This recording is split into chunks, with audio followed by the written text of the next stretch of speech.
with Stetson so white and a pearl-handled gun swinging on his side. Texas John Slaughter made 'em do what they oughter, 'cause if they didn't, they died. In the days of the early West, these three things represented a simple formula for justice: the written law, the badge, and the gun. There were sheriffs who knew the law and wore the badge, but they weren't too quick on the draw. People usually said real nice things about them at the graveside services. Others wore the badge and were quick on the draw, but they preferred to make up their own law as they went along. Now, generally, they lived longer, but any resemblance to justice was purely incidental. John Slaughter had no legal training when he took the oath of office to enforce the law, but he made an honest effort to understand it and the principles behind it. He had no formal training as a peace officer when his friends and neighbors practically drafted him into the office. But he wore his badge with dignity and respect. And in this department, of course, he stood second to none. There were times when John Slaughter was criticized because he would not shortcut the law he was sworn to uphold. And this is illustrated in the program you're about to see, titled Frank Clell's in Town.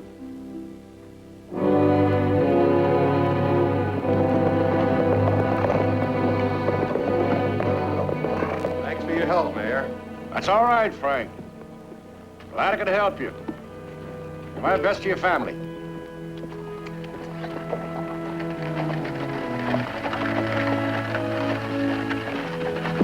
See you in the morning, Bert. Hi, John.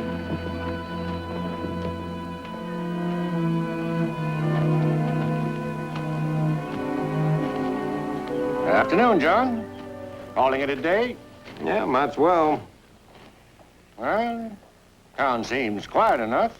So quiet, I'm beginning to feel useless. That's your own fault, you know. Hmm? When you sent Jimmy Deuce to prison, all the rowdies left town and apparently took all the money with them. You'd hear the merchants complaining. Now, what do they want, a return to vice and crime? No, just a return to prosperity, John. You can't blame them for that. Well, as soon as word gets around that Tombstone's gone respectable, it'll grow and prosper just the way a town should. Oh, John, would you like to make that speech at the Elks Club next week? Yeah, I'd be glad to. I made it this week. Maybe you can sound a little more convincing than I did. So long, John.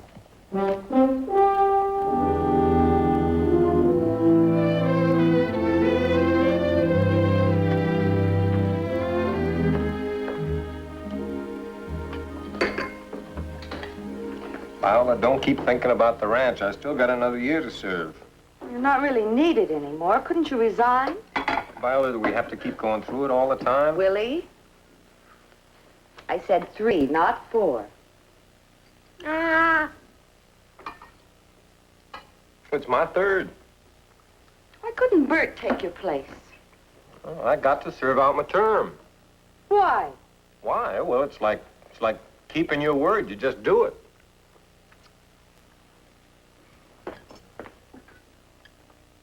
No more.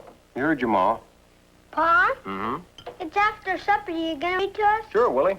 Not before we finish the dishes. I want to hear, too. Addie's right, Willie. Me and Pa will look at the pictures. I'll go get the book.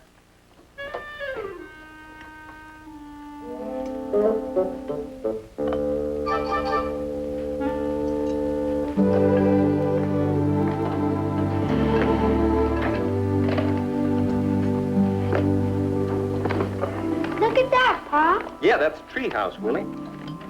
Is the Swiss Family Robinson gonna build a treehouse? Let's not jump ahead, Willie.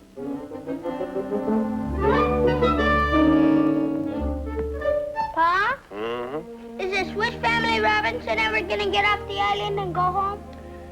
Willie, you know, your sister's right. You ought to read a book the way you lead your life. One page at a time and learn as you go along.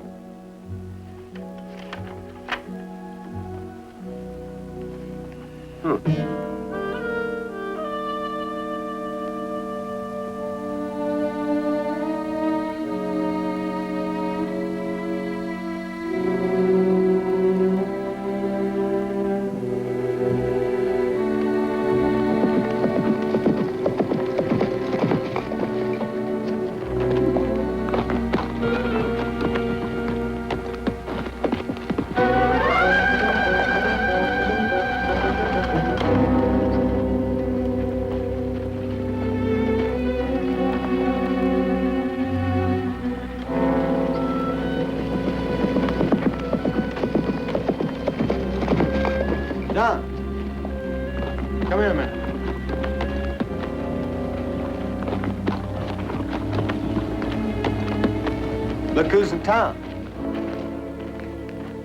When did he get here? I don't know. Probably last night. You talked to him yet? Nope. Kind of figured maybe you'd want to handle it personally. I wonder what he's doing in Tombstone. Long about noon, everybody in this town's going to be asking that same question. Yep. Well, I might as well get it over with. All right, I'll go along with you. Take the horses and go on back to the office. Yeah, but John, that man's dangerous. The least I could do is back your play. Against one lone man? One lone man, he's more like a one-man riot. Well, when he starts to riot and you come a running. Meanwhile, you just stay put.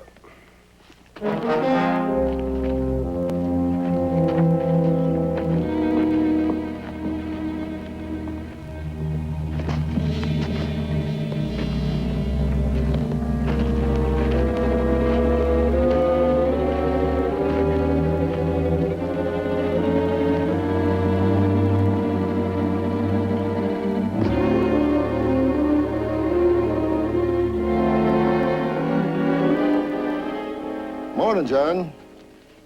Morning, Frank. Join me? Nothing like the morning sun to warm the old bones. Old bones? Well, we're not as young as we used to be.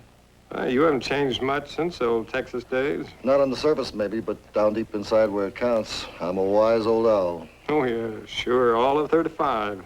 Going on 36. That's pretty old for a man like me. Why have you picked on Tombstone? Pick on Tombstone? What a way to talk. As if I meant any harm to your nice little town. You know, if we weren't old cow-cam pals, I'd take offense. For almost 10 years now, Frank Clell's been drifting. From one mining camp in Cowtown to the next. And everywhere he's gone, he's left somebody dead under a hitch rail, lying bleeding on a sawdust floor. I don't want that to happen in Tombstone. But that's why I'm here, to get away from all that sort of thing, to settle down. Sorry, Frank, not in Tombstone. John, you don't seem to understand. I'm retired. From now on, I'm a man of peace and goodwill. With a gun? Strictly for defense. Sure, it's always for defense. I mean it. I'm sorry, Frank, you got to go.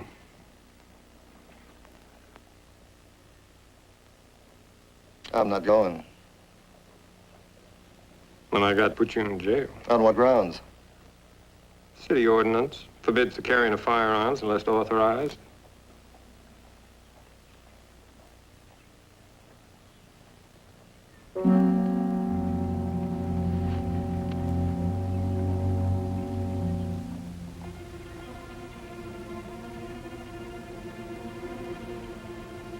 I like Tombstone. I'm dead set on staying here. Go on, take it.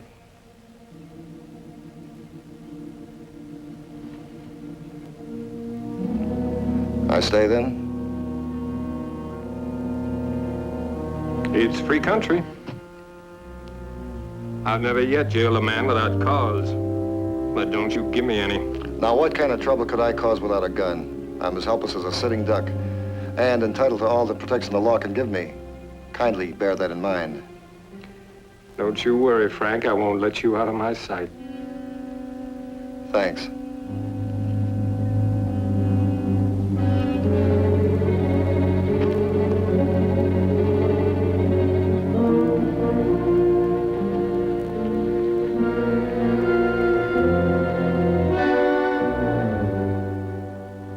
Boys, write me a letter about that, and I'll take it up at the next council Mayor meeting. Clell, I want a word with you. Yes, Mr. Morgan? There's the mayor. We see what he do, huh? If I hadn't seen it, I wouldn't believe it. How'd you manage? No trouble.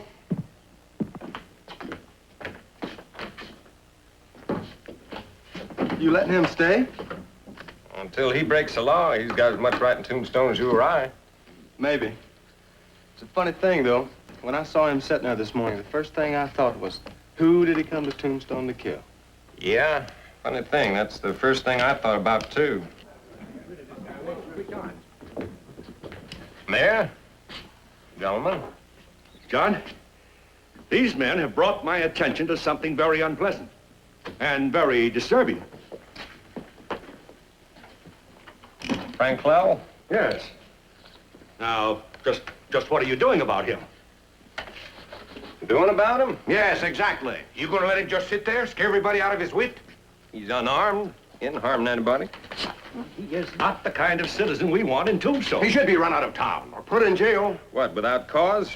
Hasn't committed any offense in Cochise County. Well, just give him a day or two. He'll give you plenty of cause. That's the way I see it, Mr. Morgan. I agree. Yeah, they're right, John.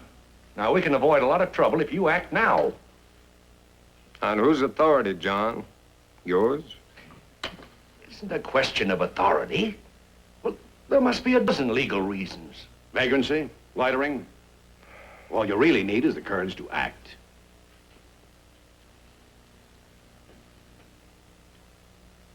I'll think it over.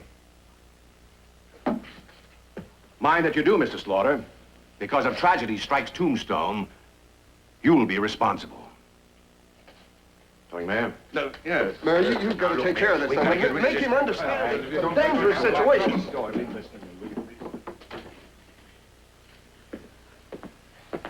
John, you know just as well as they do why Clell is in town. I do? Has he ever gone anywhere that somebody wasn't killed? No. He surrendered his gun. Don't you know that he can get another gun?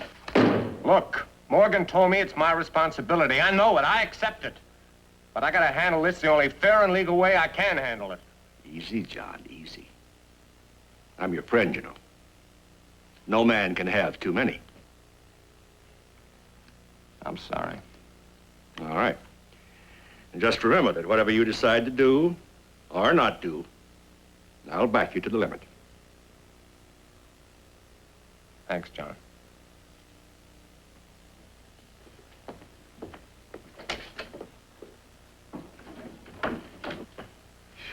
Boy, delegation seemed kind of upset, didn't it? Like maybe Clell came to get one of them? Forget about it, Bert. Part of our job seems to be listening to people who got nothing better to do than stir up trouble. Yeah, but Morgan said that Clell has you buffaloed. I said forget it. John, I'm sorry. I didn't mean to rile you.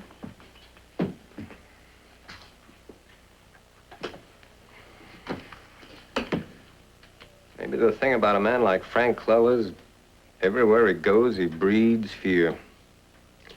Gets everybody so on edge that somebody finally has to take a shot at him. Is that what's eating you? Well, I didn't mean anything by it, John. I was just thinking out loud. What else is there to think about? Well, find something else to think about. Just don't talk to me anymore about Frank Clell.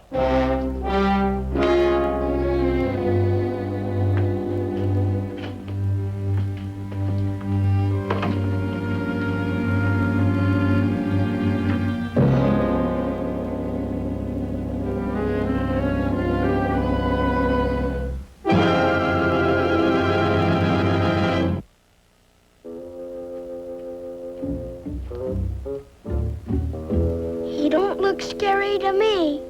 You heard those fellas same as me, didn't you? He's the fastest gun in the whole world.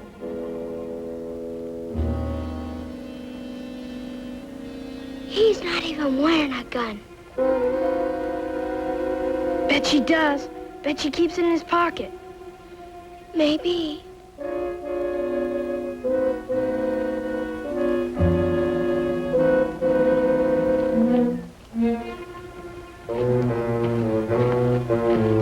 You scared of him? Me? Yeah, you. What do I have to be scared of him for? 'Cause I bet you even your old man's scared of him, that's why. Bet he's not. Bet she is. My pa's not scared of anybody, and neither am I. I bet you're scared to go stand close to him. Bet you I'm not. Well, go on.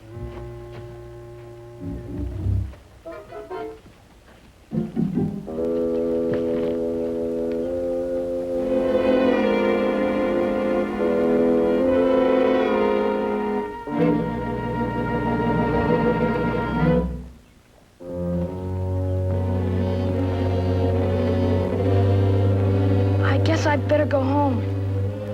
I guess I better go too.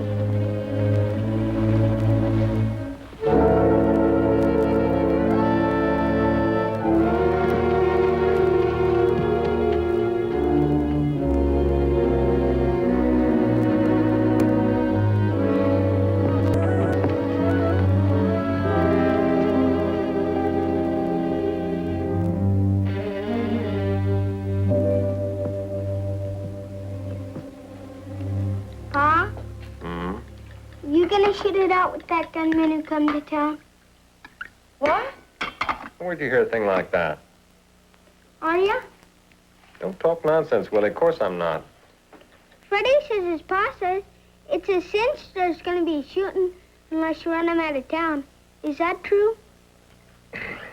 Willie, one thing you got to learn is not to repeat gossip. What's gossip? Gossip's when you spread unkind stories about people. What Freddie's pa said about my pa wasn't unkind, was it? All he said that pa better run Frank Clell out of town. Frank Clell, is he in town? Now, don't give it a second thought, Vi. Doesn't mean a thing. I hope not. Well, he surrendered his gun. He seems peaceable enough. He doesn't intend to stay here, does he? Well, you know Frank Clell. The born drifter, always on the move. Addie, help me clear the dishes. Freddie says his pa says everywhere he goes, somebody gets killed. What a horrible man. He don't look bad to me. When did you see him? Coming home from school. You stay away from him, do you hear? You heard your ma. You keep away from him. But I don't No see more why- talk or there won't be any Swiss Family Robinson for you tonight. We're coming to the part where Fritz and his papa go exploring. You don't want to miss that, do you? Gosh, no. Well, then you just remember, unless you want a licking, you keep away from Frank Clell. Yes, sir, Pa.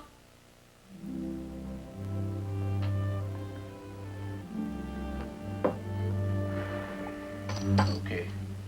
It was 6, Mr. Morgan. It's a $1 bet. Put me in. Thanks.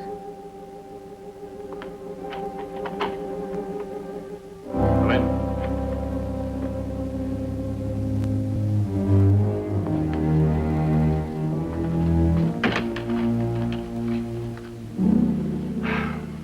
I don't believe you've met these gentlemen. I've seen the barber around. Then meet him formally, Sam Torino. Mr. Noonan, owner of the Old Hickory Saloon across the street. Mr. Hesberg, owner of the Occidental Saloon around the corner. Like a drink? It's not common knowledge, but I actually hold controlling interest in both saloons. See, Noonan and Hesberg both front for me. Well, I can see why you don't like Slaughter. When he cleaned up Tombstone, saloon business must have taken quite a slump. Exactly.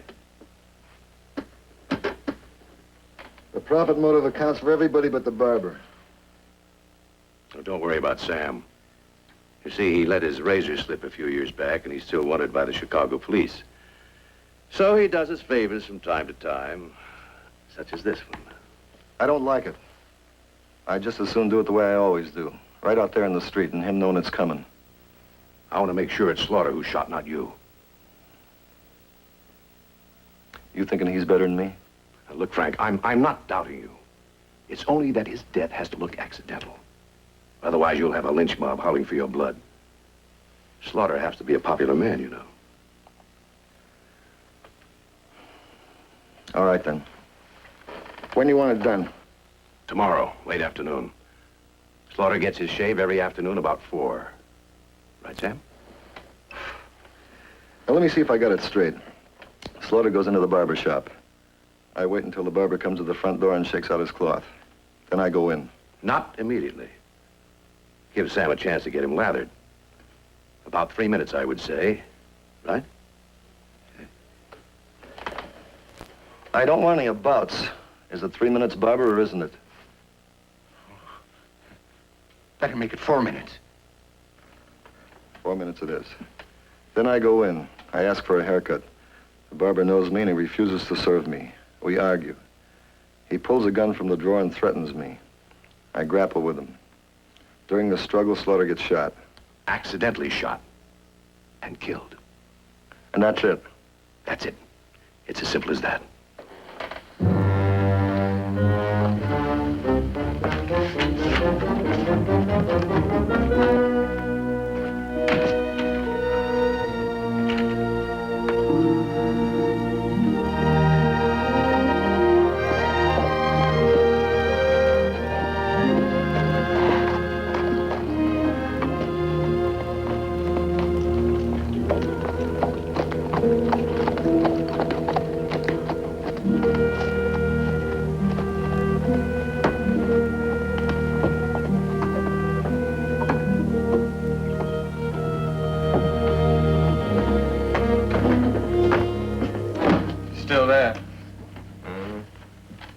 Oh, he sure gets my goat sitting over there like that.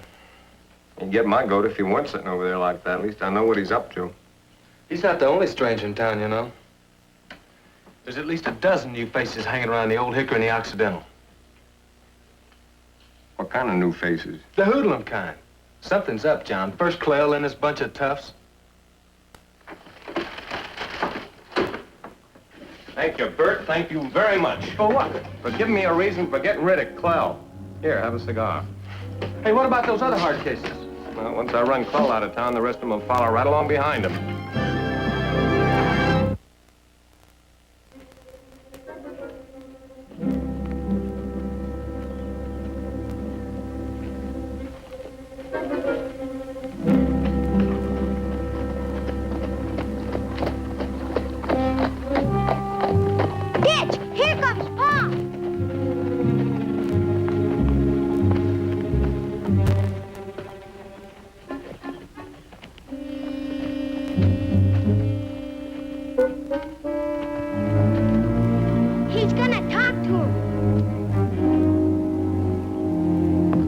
Howdy, John. Sit down. I just came over, Frank, to tell you got to leave. And just when I was beginning to relax. How soon do I have to go? I'm going over to the barber shop. A shave takes about 20 minutes. If you're still here when I come out, I'm going to have to jail you for vagrancy. You know, it's funny how some men go through life getting themselves involved with families, duties, friends, churches. Seems like the more harness they got on them, the better they feel. Well, right now, I'm only involved with the common good. And I think you're bad for the common good, Frank. Well, take me now. I have no sentimental bridles on me whatsoever. No one cares if I live or die. So save it, John. I know all about morality. And because I'm completely without it, I can understand it better than you. Does that mean you'll leave? Means I'll consider it. Don't pick a fight, Frank. I'm asking as an old friend. Look, John, you've got a wife and kids, duties and morals. Let's not talk about old friends.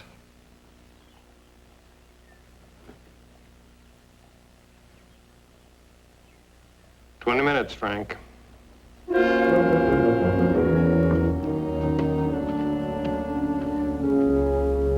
You see, my pa's right. Your old man is scared of him. What's your pa know about it? He seen Frank Clell shoot a man in Dodge City, that's what.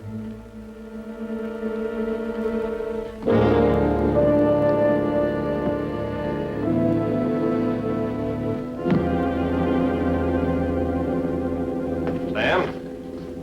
A little early, Sheriff. Well, I'm in no hurry. Excuse me. Excuse me, please, but the sheriff, he always comes in at 4 o'clock for a shave.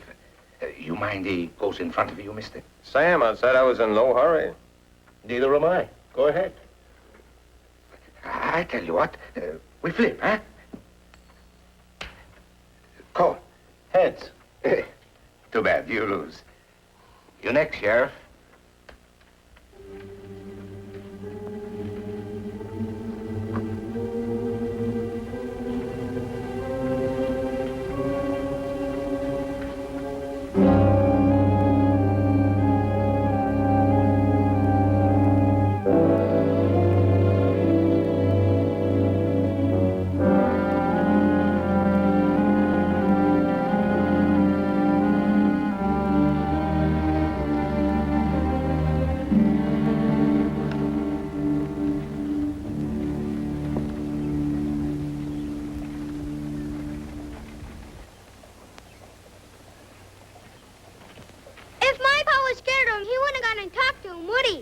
Sure, Frank ain't packing his gun, that's why. And who took it away from him? Huh? Tell me that.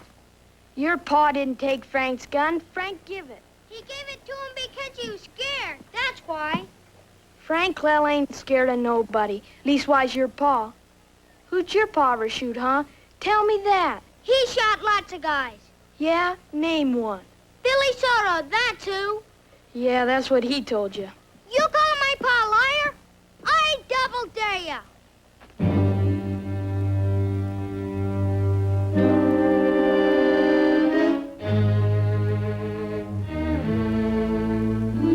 Hi, fellas.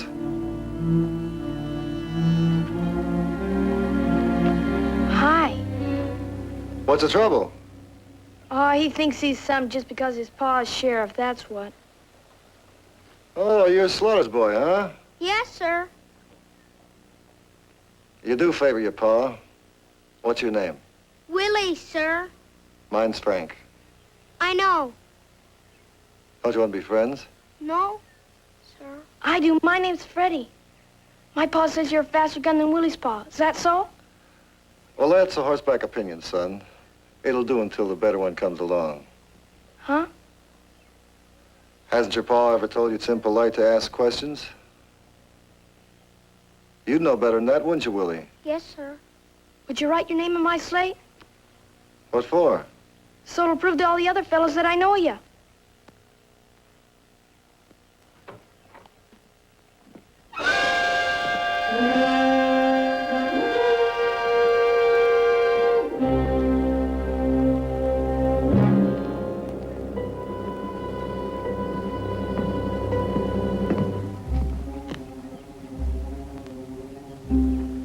Gee, thanks. You want my autograph, too? No, sir. Good boy. I'm always glad to see a fellow stick up for his pa. My pa's a mindful. He always says it's better to be smart than rich. You fellas like candy? Yeah. Gee, thanks. No, thank you. Go on, have a candy on me. I can't. I'll get licked for even talking to you. Well, then I guess you better run along, son. We wouldn't want folks to get the wrong impression of the Slaughters now, would we? No, sir. Go on, son. Be sure to spend that nickel all in one place. I sure will. So long, Frank.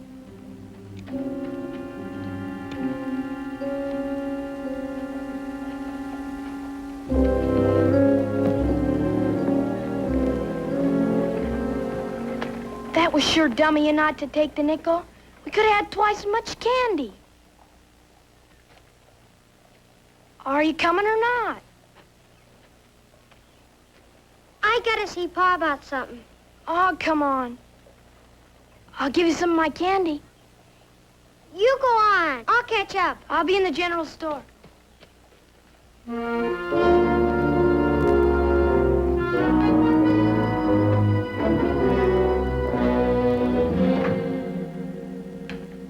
Pa? Ah, Willie. How's school? Oh, all right. I want to ask you something. Well, asking you shall receive, maybe. I don't want nothing. It's something I done. What did you done?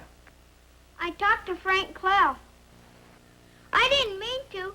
He come up and talked to me and Freddie. Hmm? I was scared to run. He might have got mad. Why'd you want to talk to you, son? I don't know. He wanted to write his name on my slate, but I didn't let him. He wanted to give me a nickel, too, but I didn't take it. I done right, didn't I, Pa? I'd say you did just fine, Willie. You gonna give me a licking? No reason to. You didn't do it deliberate. Sure I did right? Well, I don't see how you could have done otherwise. Then can I have a nickel? Why, you little rascal. Get out of here. Go on home.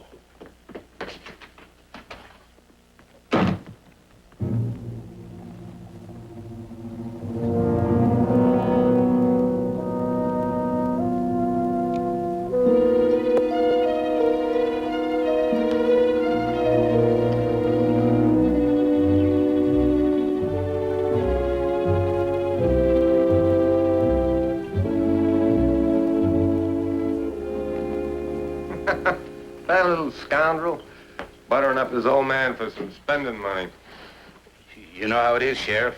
Boys will be boys. Yeah, I guess.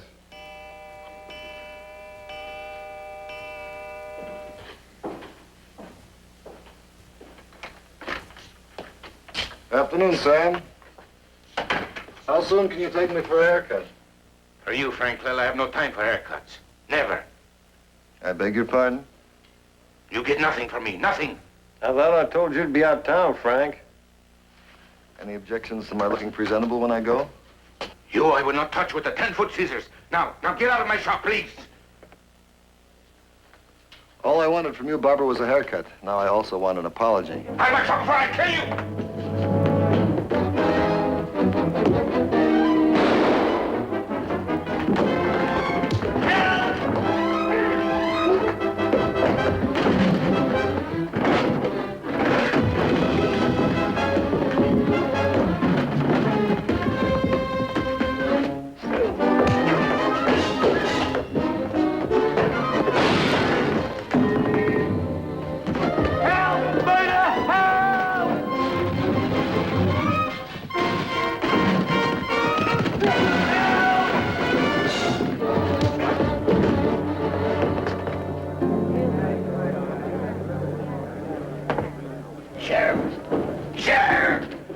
Bert, help.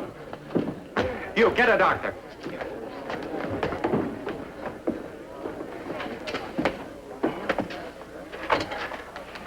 Like I said, Frank, everywhere you go. That stupid, clumsy oaf, he asked for it. And it wasn't even meant for him, was it? Still want me to leave town? No. Now you go to jail. What charges? If Sam dies, maybe second-degree murder. Maybe attempted murder. The circuit court's coming tomorrow. We'll see then. Bert, you stay with Sam till the doc gets here.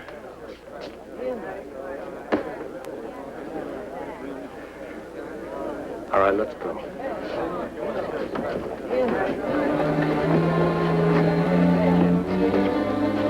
All right, you guys, keep it back. Come on, move back now. Come here, Doc. What happened, Bert? Sam.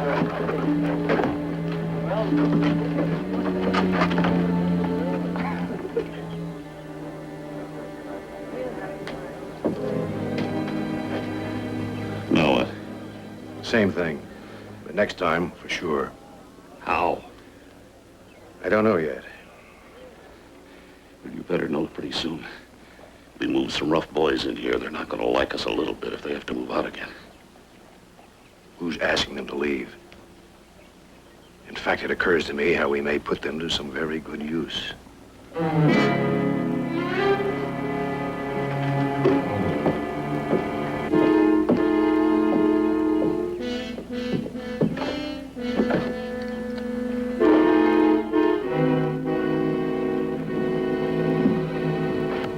Scared, huh?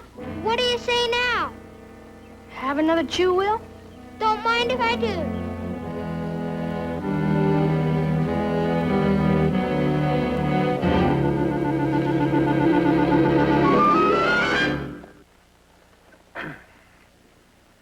So when morning prayers were over, I gathered the younger children round their mother and bade them obey her absolutely.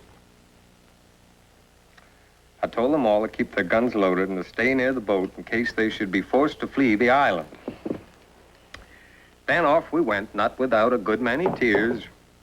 Doggone. I'll get it. Just when they were gonna go exploring. Sorry to bother you, John, but I think maybe you better come down to jail.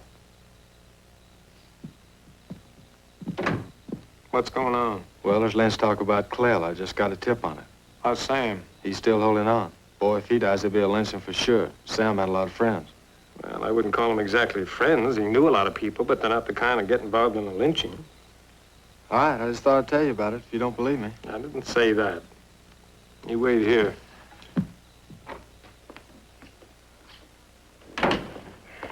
Trouble? No trouble. There's some paperwork down the office that Bert can't handle. Aren't you gonna read to us anymore? That's all for tonight, Willie. Oh, tomorrow's another day. But gee, Pa, that's not fair. Why don't you stop being such a baby? Baby! Children, to bed now, both of you. But it's too early, Ma. We didn't even get read to. I said to bed right now. Hey, don't I get a good night kiss? Good night, darling. Night. Night, partner. Don't Willie, I swear you're gonna wear those pictures out. Will you be late? Don't wait up. Be careful. Always. I like it here, you know. He's a desperate man. You just remember the Swiss Family Robinson, Vi. Mr. Robinson's always resourceful and his brave wife never worries. Mr. Robinson contends only with the perils of the jungle and the ferocious beasts, not Mr. Clell. Yeah. Good night. Good night. Good night.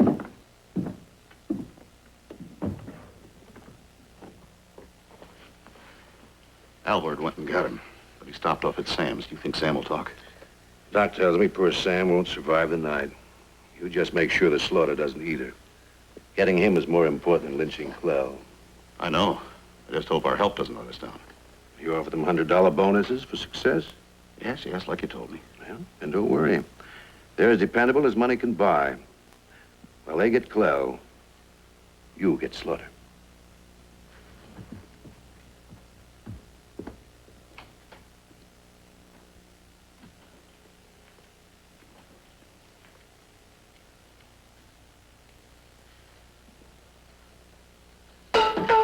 No funny business, mister. Open up, sir. John? Yeah? How's Sam? Dead.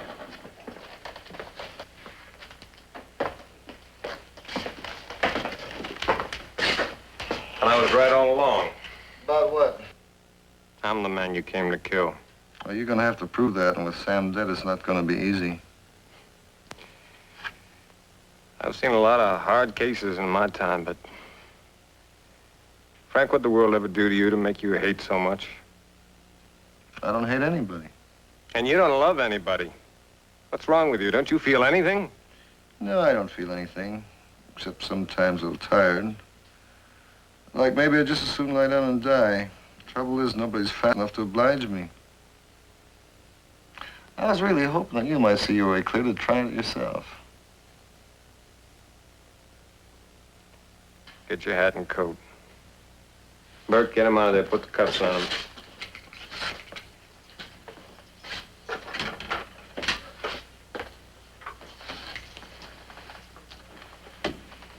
Don't tell me you're actually going to oblige me, John. We'll take him out the back door. You could check the alley, make sure nobody sees us. Let's go.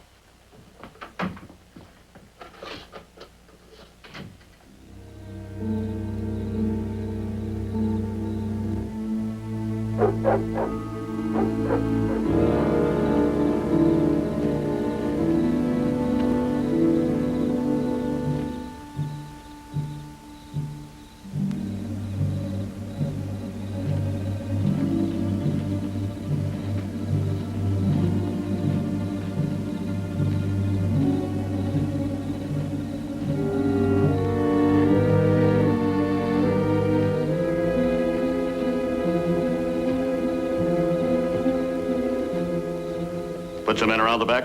Yeah, 5. Come on.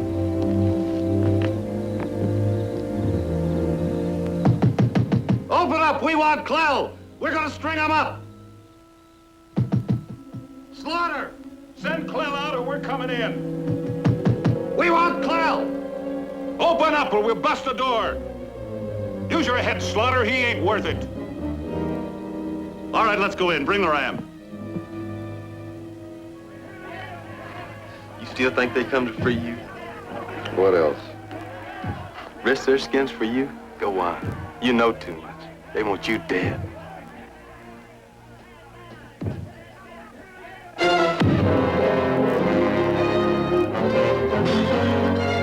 want Clell!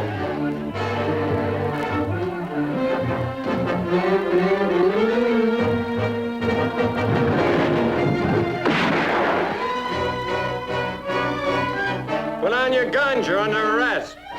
You heard what the sheriff said.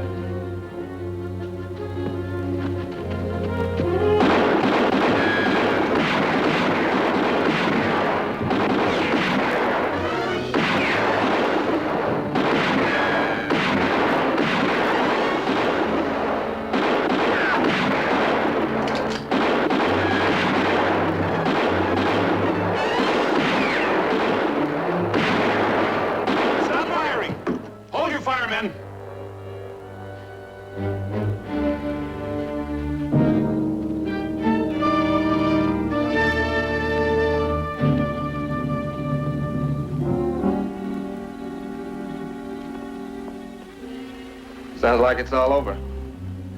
Unlock yourself. I'm taking you back to jail.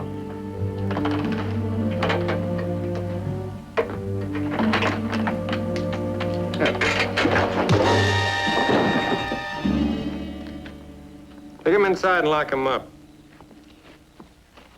I'm much obliged to you, John, you and the others. Forget it.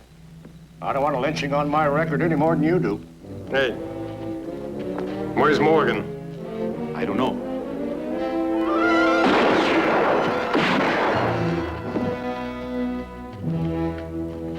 Where's Morgan? Where is he? Saloon, last I knew. Where are you going? I won't be long.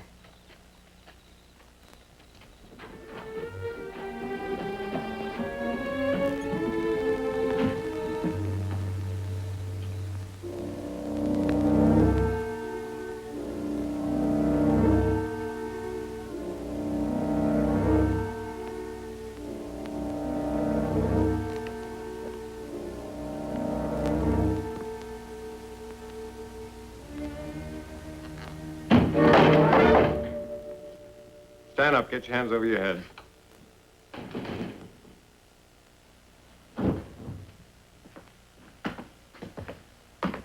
I never carry weapons. I have a distaste for violence. What's it about? What Sam told me before he died. They tell me dead men tell no tales. Mm-hmm. When Noonan and Hesberg are still alive, I don't think they're going to let the judge give them all the credit. Let's go.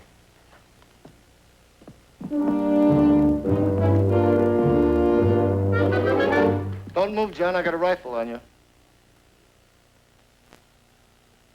Holster your gun. Better do as he says. He's out of his mind. You think I'd have been sitting there if it wasn't for him? Bait. That's what he used me for. Bait. To get you. That's enough, Morgan. Shut it off. John, I said holster your gun. Now turn around, but slowly. Very slowly. Where's Bert? He's here. Being real quiet so he won't disturb my trigger finger. On your feet, Bert. You're old enough to see as well as hear now. Sorry, John. Put on that rifle, Frank. You're through and you know it. As long as you're alive, I'm through. That much I know. So we're going to have it out right here. I'll get us horses, Frank. You'll stay. Don't you want to see how it goes, mister? Back a few years, I faced a rifle with a pistol. Just like you're doing now. I shot the poor fellow before he had a chance to swing on me and fire. It was close. But I was young then and very fast. You think you're that fast? I'd just soon not know, Frank.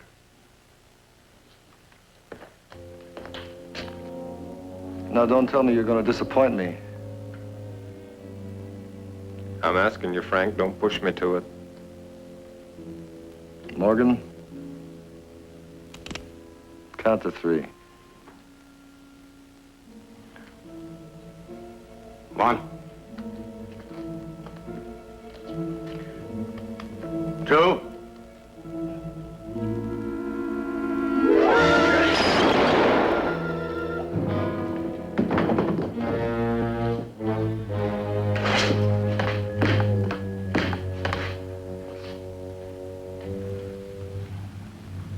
Much obliged. Friend.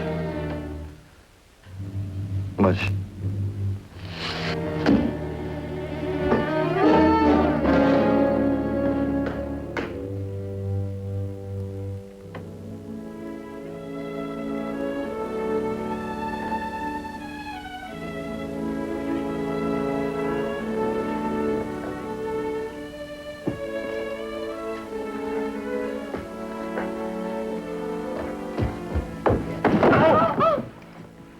Honey, it's me. You all right? Yeah, sure, I'm fine. What time is it? Oh, it's about 3. What you out till 3? Paperwork.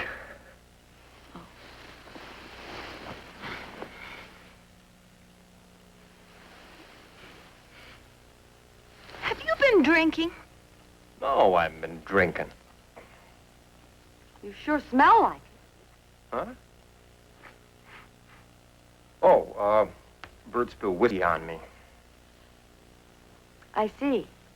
Well, he didn't actually spill the whiskey. He threw the bottle and splashed. Threw it? In the office? No, in the saloon. The saloon? Go back to sleep. Where are you going? I'm going to close the door. Do you mind? Well, don't stand there all night, Mr. Slaughter. Close it.